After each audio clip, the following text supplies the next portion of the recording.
Assalamualaikum warahmatullahi wabarakatuh.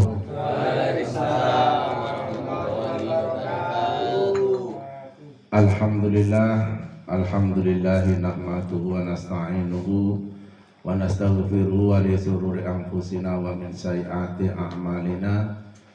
May yahdihillahu fala mudilla lahu wa may yudlilhu fala hadiyalah. Asyhadu an la ilaha illallah wahdahu la syarika lah wa asyhadu anna Muhammadan abduhu wa rasuluhu la nabiyya ba'dah.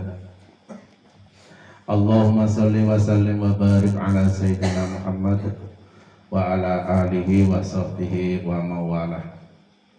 Wa qala Allah ta'ala fi kitabil karim, a'udzu billahi minasy syaithanir rajim.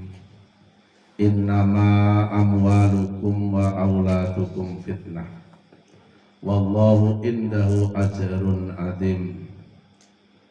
Wa qala aidan in tuqridullaha qardan hasanan yudha'ifhu lakum wa yaghfir lakum wallahu syakurun halim. Bapak-bapak jamaah wirid al-barokah rahimakumullah, wabil khusus tuan rumah Ibu Istirohah beserta keluarganya yang kami muliakan. Puji syukur marilah kita panjatkan kehadirat Allah Subhanahu wa taala dengan mengucap alhamdulillahirabbil alamin. Salawat serta salam semoga tercurahkan kepada junjungan kita Nabiullah Muhammad sallallahu alaihi wasallam biqaulina Allahumma sholli ala sayyidina Muhammad wa ala alihi wa sahbihi ajmain. Bapak jamaah wirid al-barokah RK3 Dusun Gajah Mukti Kampung Langsa Permai yang kami muliakan. Jadi yang ingin kami sampaikan pada malam hari ini sehubungan dengan ayat Allah Subhanahu wa taala, innama amwalukum wa auladukum fitnah. Bahwasanya sesungguhnya di dalam anak-anak kita dan harta-harta kita, kalau itu harta-hartamu dan anak-anakmu, ada ujian di dalam harta-harta kita dan anak-anak kita. Wallahu indahu ajrun adzim. Sementara Allah itu menyediakan pahala yang besar atas potensi dari anak-anak kita dari harta-harta kita. Yang pertama, potensi pahala dari anak. Ya, siapapun kita, seleksi jenenge manungsa itu pasti seneng duwe anak. Ya, pasti ingin punya anak. Karena dengan punya anak kita punya potensi untuk mendapatkan pahala yang mengalir dan potensi untuk mendapatkan permohonan pengampunan yang mengalir dari waladin sholihin yad'ulah. Kalaupun kita sudah mati, misalnya kalau kita punya anak kita mendoakan kepada kita untuk diampuni dosanya dan Allah menghendaki, maka diampunilah dosa itu. Kalau anak kita berbuat baik, maka kebaikan itu kalau menghasilkan pahala, maka pahala itu juga untuk kita, biarpun kita sudah di alam baka, sudah di alam barzah. Ini sesuai dengan hadis Rasulullah sallallahu alaihi wasallam, idza mata ibnu adama in qada'a sa'iru amali illa min salasin shadaqatin jariyatin au ilmin yuntafa'u bih awwalatin sholihin yad'ulah. Bahwasanya kalau anak cucu Adam alias manusia, ya menungso seperti kita ini kalau mati maka amal ibadahnya itu terputus, termasuk ya pahala, terus dari amal itu sendiri itu terputus kecuali dari 3 hal. Ya 3 hal itu, yang pertama sedekah jariyah. Nanti sedekah jariyah ini pada amwal, ya yang belakang tadi. Ya, terus ini kan au ilmin yung tafa'u bih, dan yang terakhir walatin sholihin yad'ulah. Nah, anak potensi jadi fitnah, ya artinya fitnah itu bisa lek apik yo ndadekne apik, lek elek iso ndadekne elek. Kalau dia bisa menyebabkan kebaikan, ya bisa menyebabkan keburukan juga bisa. Itu namanya potensi fitnah. Ya fitnah itu ujian itu kan kadang ada kalanya lebih bisa naik derajat atau justru tetap atau malah menurun, itu kalau adanya ujian. Jadi kalau kita punya anak yang mana anak kita itu menjadi orang yang baik, orang yang soleh, yang mengamalkan apa yang menjadi syariat kita, syariat agama Islam yang dibawa oleh baginda Rasulullah SAW, setiap rakaat sholatnya maka kita akan mendapat bagian dari pahala sholat tersebut. Setiap rupiah yang disedekahkan oleh anak kita, maka kita akan mendapat pahala dari apa yang disedekahkan oleh anak kita. Setiap kebaikan yang dilaksanakan oleh anak kita, kita akan mendapat bagian dari kebaikan tersebut. Namun sayangnya sebaliknya, kalau dari anak ini menimbulkan keburukan, ya dia enggan melaksanakan syariat, terus dia mungkin malah justru berbuat jahat misalkan dengan menzalimi orang lain, maka di situ juga kita akan mendapat bagian dari dosa dari kezaliman tersebut. Itulah yang dinamakan mengapa anak menjadi fitnah. Nah, dalam membimbing anak, nah ini monggo ya marilah kita jangan abai terhadap pendidikan anak. Maka anak kita harus kita didik mulai ya sedini mungkin. Nah, mendidik itu berbagai macam caranya. Yang pertama, didikan itu jelas dari rumah tangga, dari dalam rumah tangga kita sendiri. Ya terutama ibu, terus ayahnya. Nah, apa yang kita didik kepada anak kita, itulah yang akan kita panen manakala kita sudah di alam sana, kita menghadap Allah Subhanahu wa Ta'ala. Nah, karena ini sejalan dengan firman Allah, inna nahnu nuhyil mauta wa naktubu ma qaddamu wa asarahum wa kulla shay'in ahsaynahu fi imamin mubin. Terus yang kedua dari firman ini adalah tentang harta. Harta kita ada potensi menjadi ujian, menjadi fitnah. Nah, bagaimana kita merubah fitnah ini menjadi wa indallahi ajrun azim, ya, menjadi pahala, itu juga harus terencana. Ya, di dalam harta kita itu ada potensi-potensi yang mana harta tersebut bisa menyelamatkan pemiliknya. Nah, juga punya potensi untuk mencelakakan pemiliknya. Nah, itulah namanya fitnah. Nah, itu tergantung kita. Ketika kita di dunia ini masih mungkin ada pilihan ikhtiari, kita diberi pemilihan berbuat ini, berbuat itu ketika di dunia ini.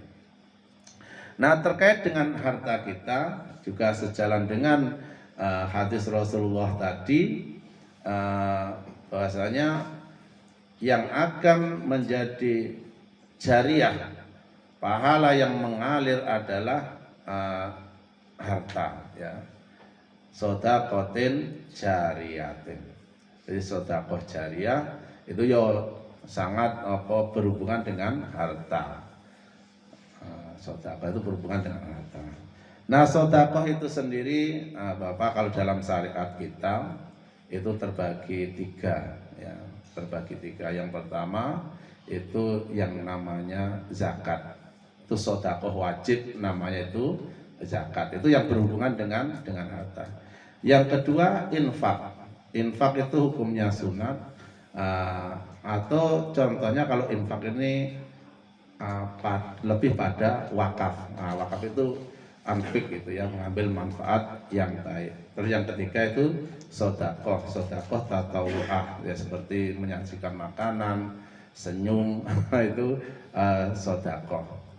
Nah, itu semua dari harta kita bisa menjadi potensi ajrun azim, ya, potensi mendapat pahala yang besar dari Allah Subhanahu wa taala.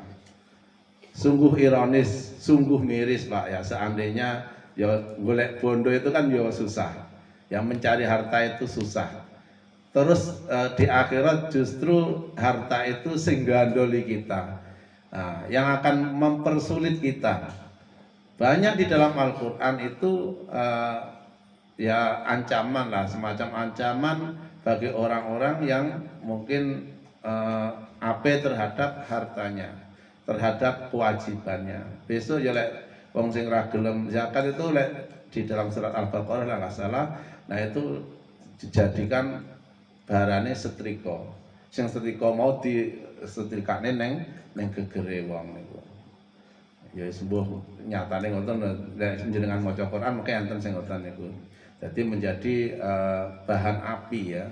Harta kita itu akan menjadi bahan api yang akan digosokkan, ya, disetrikakan kepada kita.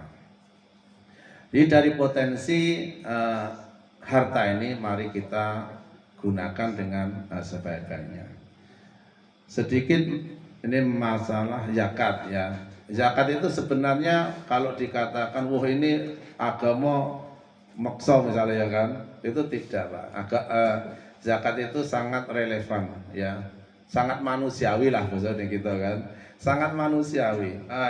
Dari 1 juta lah, dari 1 juta itu zakatnya cuma 25, kecuali kalau dia berupa panen padi, ya. Panen padi itu bisa dari 1 juta itu 100 atau 50.000. Kalau diairi dengan irigasi cukup 50 dalam per jutane.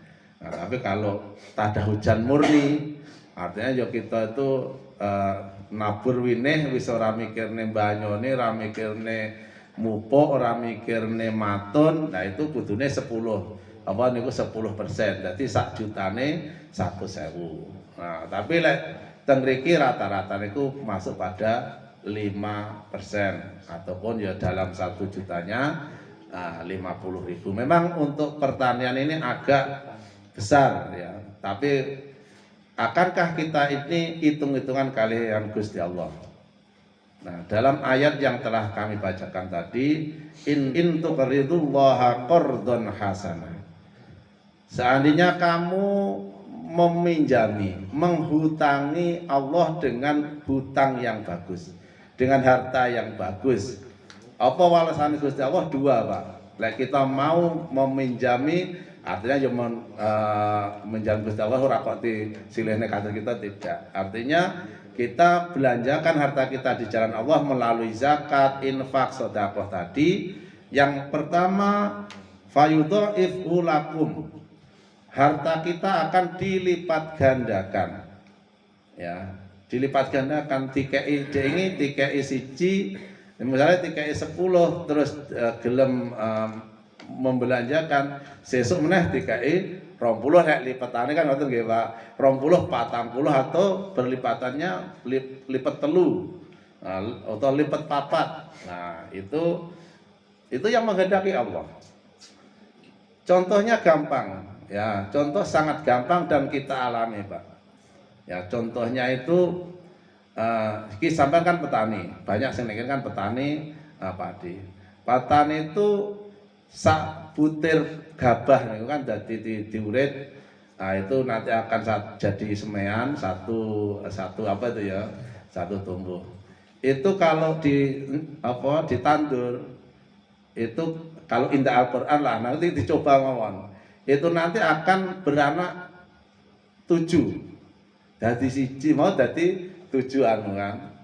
Nah, dari 7 niku per tangkene, dari 7 tangkai per tangkene niku arep metu malene 100 sing isine 100 biji gabah. Tapi saiki tapi sekarang coba ini sing Pak Tani sesuk jajal di istokne jipuk satu dapur saja dihitung. Satu male itu berapa isinya? Bahkan lebih, ada yang menghitung itu 250, bahkan sing apa niku sing duwa niku sampai 270. Jadi sitok wau dadi 7 per sitoke niku dadi 270 akeh lipatane. Itulah contoh, itu contoh ya, satu contoh. Terus lek jagung. Jagung dari sa biji tumbuh siji mang ya kan. Tapi lek ngejoli pirang biji, Pak? Anu niku aja jeli sampean hitung. Sak tongkol. Nah, itu kan dari satu. Nah, itulah cara Allah melipatkan. Nah, ini apa sih ndak percaya? Masalul ladzina yunfiquna fi sabilillah kamasalil habbatin ambatat sab'a sanabila fi kulli sumbulatin mi'atu habbah. Oh, iku jaminane Gusti Allah. Lek kita pengen nyoba sama coba ndak apa-apa. Ya coba tenan ndak firman Gusti Allah iki. Coba aku arep ngetes Gusti Allah kan. Nah, terus kalau kita mau meminjamkan harta kita di jalan Allah Subhanahu wa taala, yang kedua, wa yaghfir lakum, selain dilipat gandakan kita oleh potensi di sepuro dosa kita. Ya, kita ya jenenge manungsa mesti akeh dosane kan ngoten. Ya ora akeh ya duwe lah. Lek suci saiki kayane kok angel. Nggih. Orang sekarang kok mengatakan aku ora ndek dosa, pengen delok wong ya. Oh, selain Rasulullah dan Nabi itu tidak akan ada yang tidak mungkin berdosa. Jadi kita tulis al-insanu mahalul khata' wa nisyan, diakui saja. Nah, terus untuk harta yang kedua itu tadi kan zakat, yang keduanya itu infak, wakaf. Wakaf itu mungkin kita masih terbatas ke masjid, Pak ya. Padahal wakaf itu sebenarnya sangat luas. Dan kalau di Indonesia ini rata-rata wakaf itu kalau sudah ada keluarganya meninggal. Ya, apakah itu wakaf berbentuk uang ataupun berbentuk barang, itu biasanya kalau sudah ada orang yang meninggal atau pemiliknya itu memang sudah tidak ada sehingga dia diwakafkan, maksudnya tidak punya ahli waris, terus peninggalnya itu diwakafkan.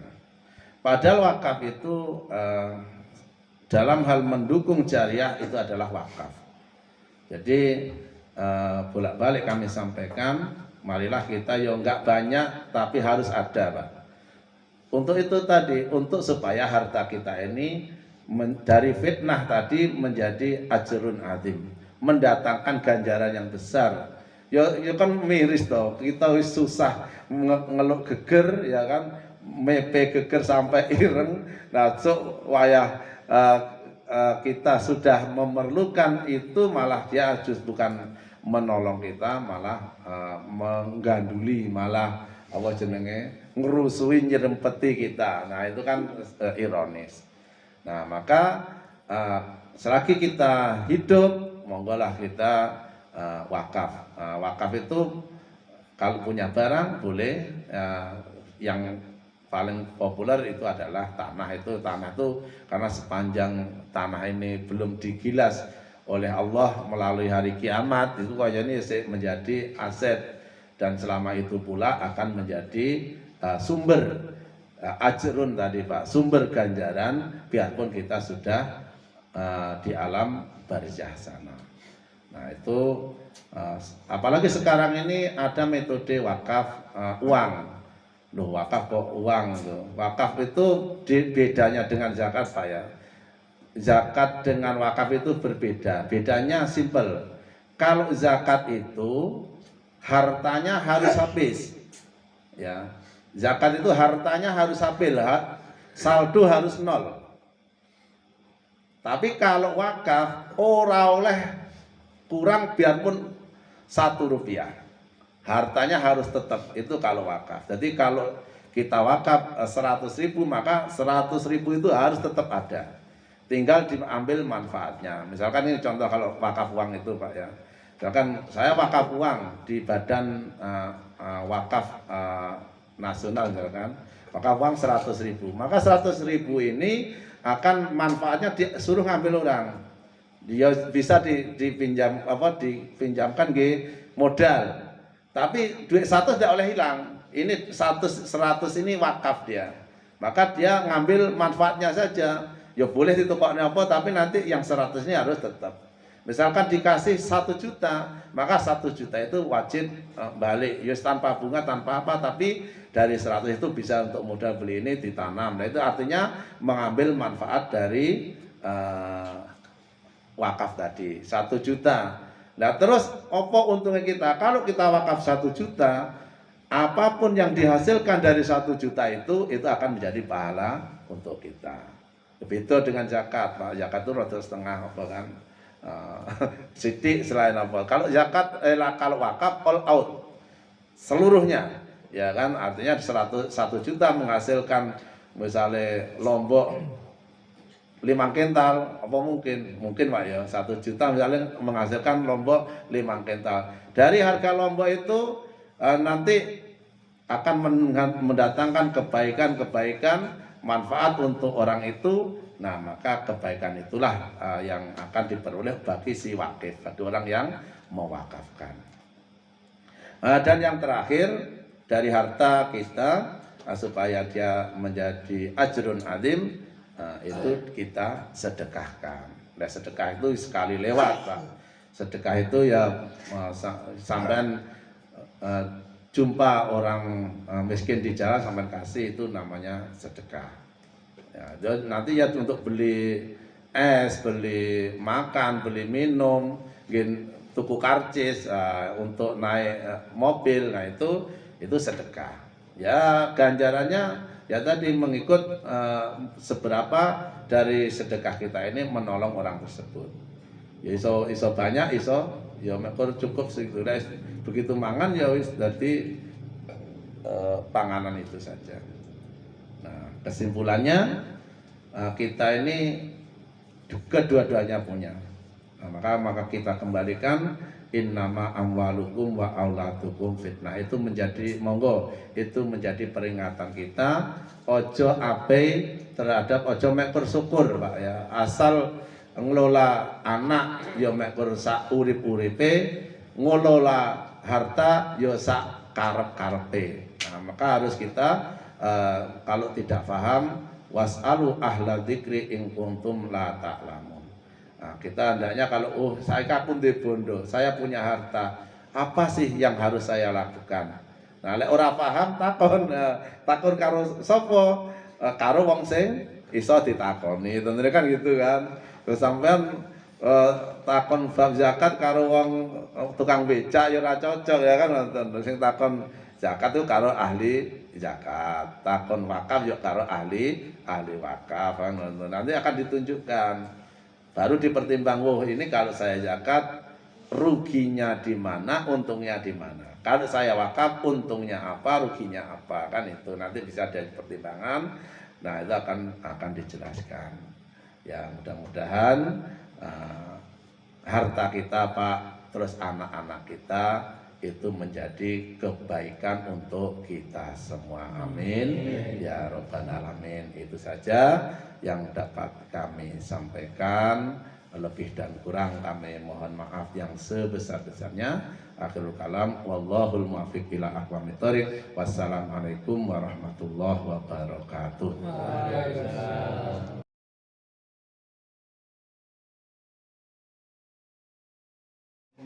Berarti ya sambungmu era mau. Lagi yang Enggak, tapi mungkin dibuka ben bisa Assalamualaikum menang. warahmatullahi wabarakatuh. Waalaikumsalam. Bapak-bapak sekalian, sama Yasin Al-Barokah juga.